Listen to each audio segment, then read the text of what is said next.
Hello guys, welcome back to my channel. তো আপনারা তো নিশ্চয়ই আমার ঠাকুমার শ্রাদ্ধের কাজটা দেখেছেন। তো আজকে হচ্ছে মৎসমুখী, আর এখানে আমাদের বাড়ির সামনে গেট সাজিয়েছে। আর এই যে এটা গেটের মুখ, কেমন হয়েছে সাজানোটা কমেন্টে জানাবেন।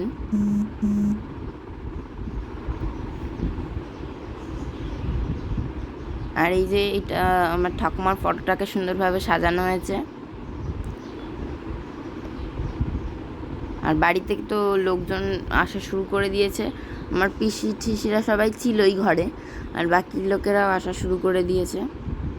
আর আমরাও রেডি হয়ে বসে রয়েছি। এই দেখুন, আমিও রেডি হয়ে গেছি, আমার মাও রেডি হয়ে গেছে।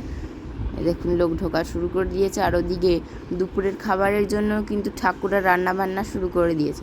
আর আমরা সকালের ব্রেকফাস্টে খেয়েছিলাম লুচি আর আলুর তরকারি, সেটাও কিন্তু রান্না ঠাকুরাই তৈরি করেছিল। আর তারপরে এখন দুপুরের তোড়জোড়ও শুরু হয়ে গেছে। আর আমরা এদিকে ছাদে গিয়ে বসে আছি। তো বাকি পার্টটা আপনারা পরের মিনি ব্লগে দেখতে পারবেন। টাটা।